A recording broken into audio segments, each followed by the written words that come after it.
સૈયદપુરા તોફાન પ્રકરણમાં લાલગેટ પોલીસ સ્ટેશને કુલ્લે 28 આરોપીઓની ધરપકડ કરેલ, જેમાં એક નિર્દોષ હોય નોટિસ આપી છોડી મૂકવામાં આવેલ.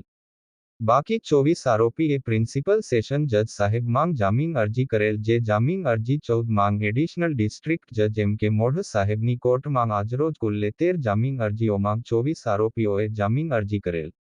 જાવેદ મુલ્તાની, જફર બેલાવાલા, હસમુખ લાલવાલા, બેરિસ્ટર આરિફ અંસારી વગેરે વકીલોએ સુનાવણી કરેલ અને ત્યારબાદ સરકારી વકીલની સુનાવણી કરવાનો વારો આવતા તેઓએ આરોપીઓના વકીલોએ રજૂ કરેલ દસ્તાવેજી કાગળો, સીડી, પેનડ્રાઈવ, મેમરી કાર્ડ, ફોટોગ્રાફ વગેરેની ઝીણવટપૂર્વકની તપાસ કરી ખરાઈ કરી અભ્યાસ કરવાનો હોય 2 દિવસની મુદત માંગેલ.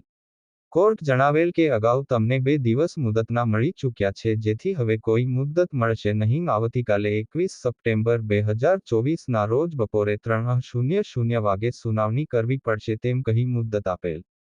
આ જ કેસમાં ફિરોઝ મુખ્તાર શાહને 12 સપ્ટેમ્બર 2024 ના રોજ સુરત મધ્યસ્થ જેલમાં કોર્ટે મોકલી આપેલ. ત્યારબાદ ફિરોઝને જેલમાં વાળ પકડીને માર મારી જય શ્રી રામના નારા બોલાવડાવેલ અને ગરમ ગરમ ચા શરીર ઉપર ફેંકેલ તેવા 6 પાકા ગામના કેદીઓ તથા જેલના કર્મચારીઓએ લાકડાના દંડા વડે તથા ગઢડાપટુ વડે માર મારેલ, ગાળો બોલેલ તે પ્રમાણેની ફરિયાદ તેણે તેના નાના ભાઈ ફાજલુર રહેમાનને તારીખ 18/9/2024 ના રોજ જેલ મુલાકાત દરમિયાન કરેલ.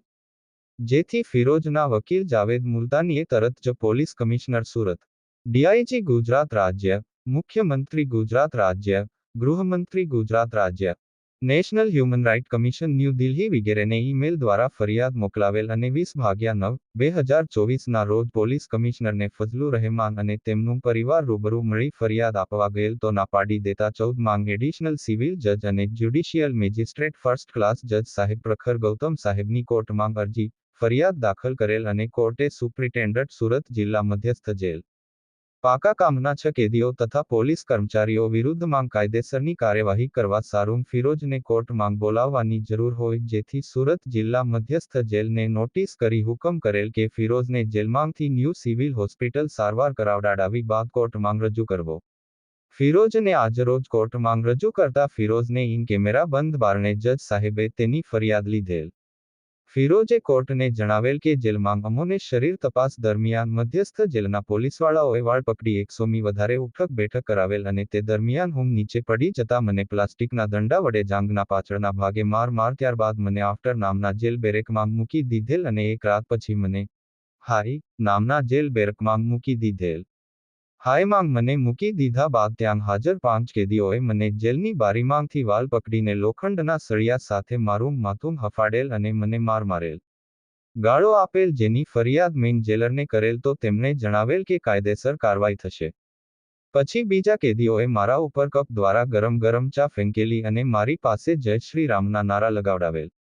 જેથી મેં ફરીથી જેલરને ફરિયાદ કરેલ અને 5 કેદીઓએ મને અત્યાચાર કરેલ, જેની ફરિયાદ મેઇન જેલરને કરેલ છે. ત્યારબાદ જજ સાહેબે આરોપીનું ઇન કેમેરા બંધ બારણે નિવેદન લઈ તેની ફરિયાદ લઈ તે ફરિયાદને જ્યુડિશિયલ ઇન્ક્વાયરી નામ આપી સીલ બંધ કવરમાં તેને પ્રિન્સિપલ ડિસ્ટ્રિક્ટ સેશન જજ સાહેબને મોકલી આપેલ અને તેઓ તેના ઉપર હુકમ કરી કઈ કોર્ટમાં આ જ્યુડિશિયલ ઇન્ક્વાયરી બેસાડશે, જેની ભવિષ્યમાં જાણ થશે અને કોર્ટે આરોપીને ફરી પાછા નવી સિવિલ હોસ્પિટલમાં સારવાર માટે મોકલેલ અને ત્યારબાદ સુરત જિલ્લા મધ્યસ્થ જેલમાં મોકલી આપેલ. ફિરોઝના વકીલ જાવેદ મુલ્તાની આ કાર્યવાહી દરમિયાન હાજર રહેલ.